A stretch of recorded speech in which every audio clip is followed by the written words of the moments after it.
Saudari-saudara, Bapak Ibu, dan teman-teman muda terkasih, setiap keputusan senantiasa membawa konsekuensi. Demikian juga keputusan kita untuk mengikuti Yesus.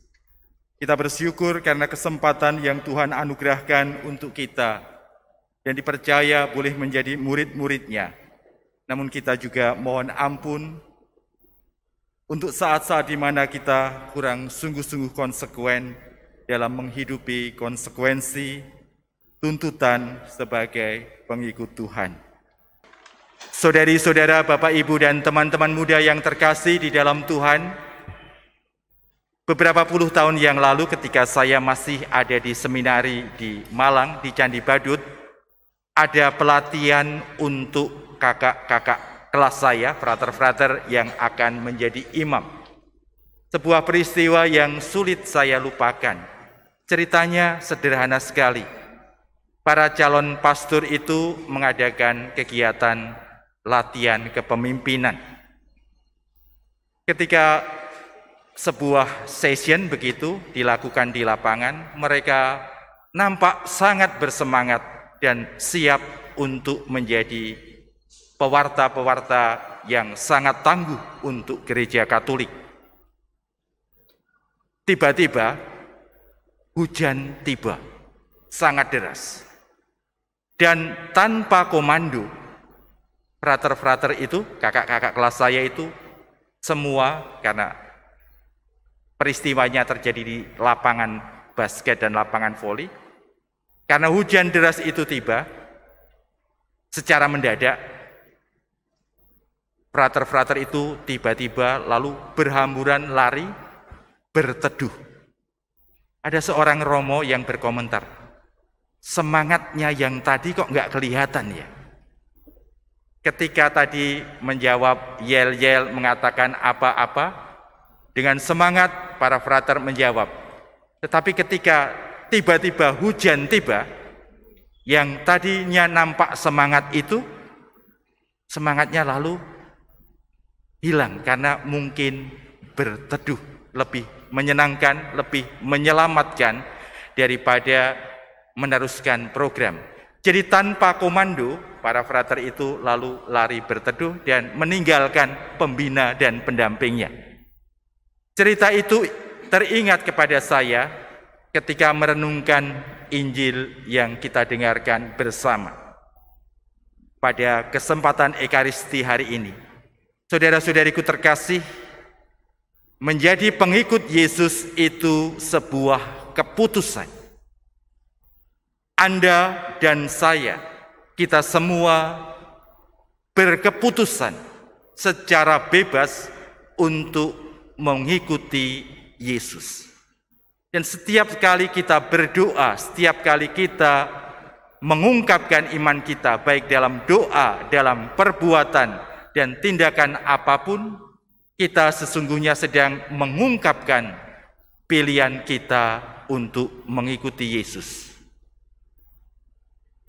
Pilihan mengikuti Yesus itu rupanya ada konsekuensinya. Injil hari ini secara indah dan luar biasa mengungkapkan konsekuensi menjadi pengikut Yesus itu dalam percakapan Yesus dengan 3 orang yang namanya kita tidak ketahui, tetapi ketiga-tiganya sesungguhnya menunjukkan kepada kita kondisi-kondisi, syarat-syarat atau tuntutan-tuntutan untuk mengikuti Yesus. Yang pertama, ada seorang pemuda yang datang kepada Yesus dan, Tuhan, aku mau mengikuti Engkau kemanapun Engkau pergi.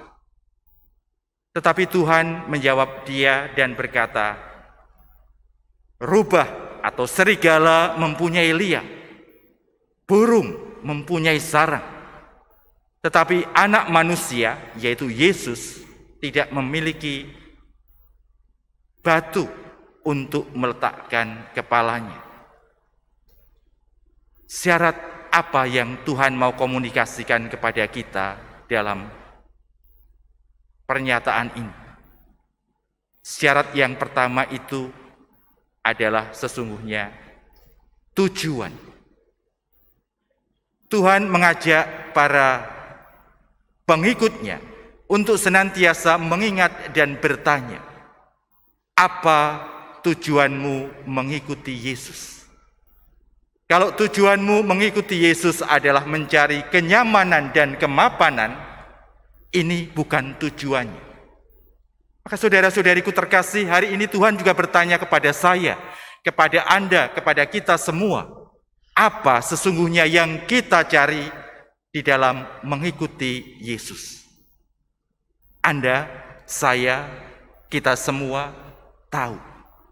Kita bisa menjawab pertanyaan itu dengan mudah. Kita mengikuti Yesus karena kita ingin memperoleh kerajaan Allah. Bukankah di dalam pembuka Injil Lukas yang kita dengarkan hari ini, Tuhan pergi ke Yerusalem, dan di akhir Injil hari ini kita mendengarkan kata, barang siapa menoleh ke belakang tidak layak untuk kerajaan Allah. Jadi yang kita cari sesungguhnya adalah kerajaan Allah. Kerajaan Allah adalah sebuah kedamaian yang kita rasakan baik secara lahir maupun batin.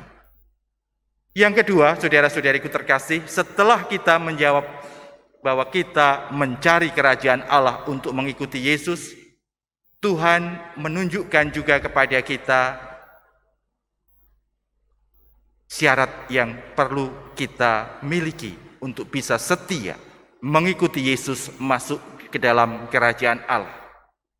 Syarat itu terungkap dalam percakapan Yesus dengan seorang pemuda yang berkata, Tuhan, izinkan aku menguburkan ayahku lebih dahulu. Lalu Tuhan berkata, biarlah orang mati menguburkan orang mati. Bapak, Ibu, dan saudara-saudari serta teman-teman muda yang terkasih di dalam Tuhan, pemuda ini sedang tidak dalam keadaan di mana ayahnya sedang sakit keras.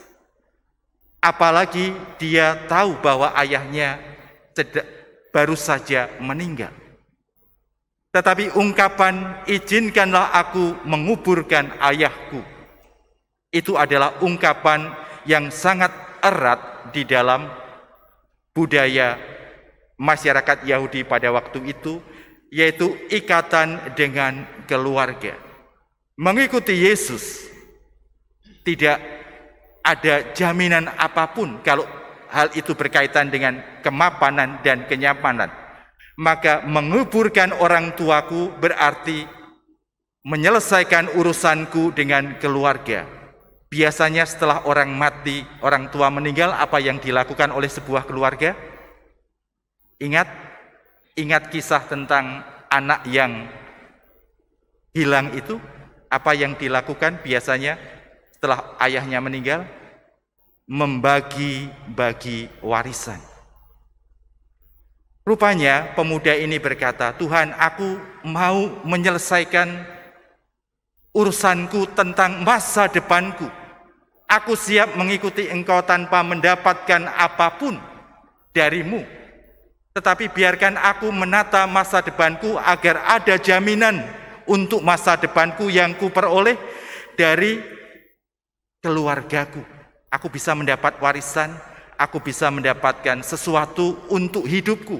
Dan aku setelah melakukan dan mendapatkan itu semua, aku akan ikut Engkau.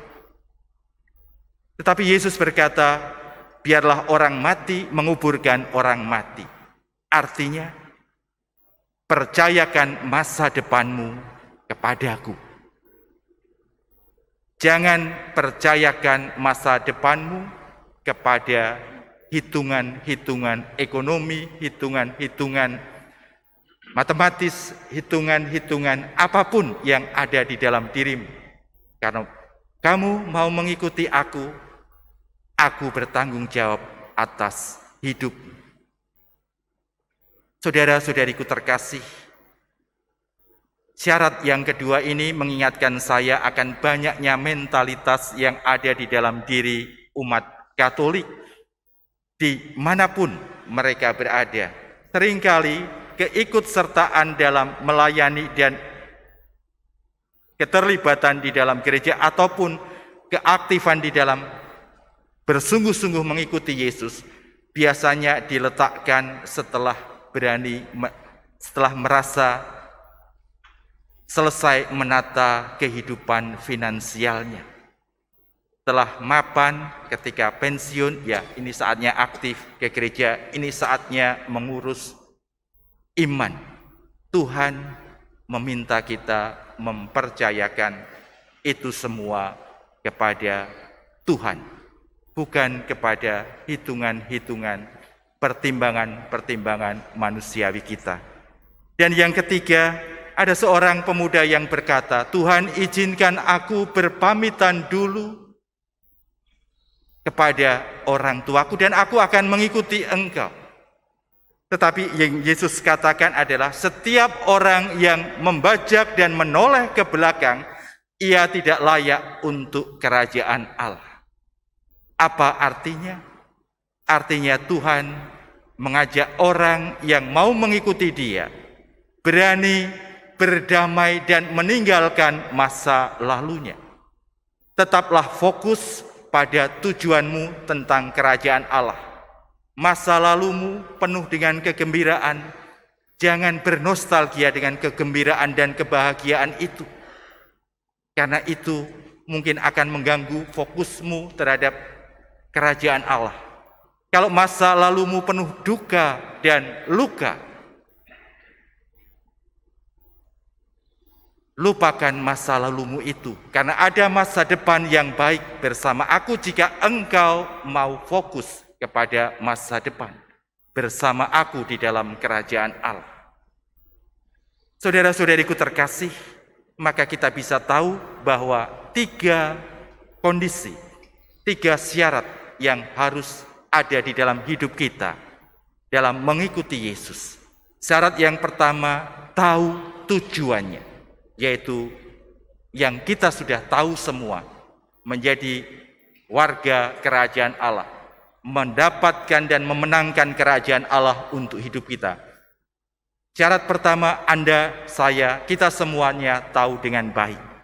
Syarat yang kedua adalah mempercayakan seluruh masa depan kita kepada penyelenggaraan ilahi Allah di dalam Yesus.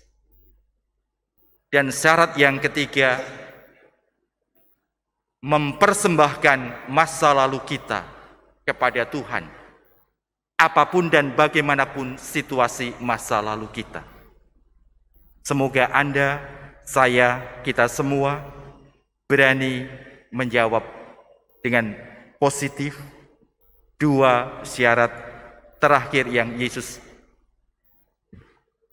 sampaikan kepada kita hari ini, sehingga kita sungguh-sungguh layak dan mendapatkan kerajaan Allah yang telah diwartakan dan disampaikan undangannya kepada kita sekalian. Tuhan memberkati. Amin.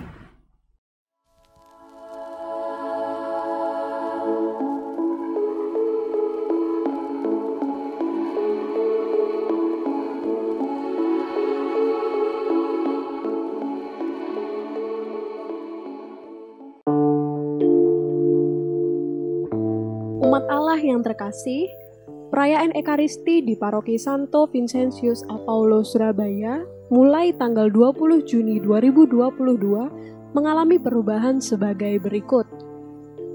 Misa harian pagi dilaksanakan hari Senin sampai dengan hari Sabtu pukul 5.30 waktu Indonesia Barat secara offline. Misa harian sore dilaksanakan hanya pada hari Selasa dan hari Jumat pukul 18.00 waktu Indonesia Barat secara offline dan live streaming. Misa mingguan Sabtu sore pukul 18.00 secara offline dan live streaming. Misa minggu pagi pukul 8.30 dan 11.00 waktu Indonesia Barat secara offline saja. Minggu sore pukul 18.00 waktu Indonesia Barat secara offline dan live streaming. Doa Rosario dilaksanakan setiap ada misa sore pukul 17.30. Live streaming bisa diikuti hanya di channel YouTube dan Facebook Media SVAPS. Terima kasih, Tuhan memberkati.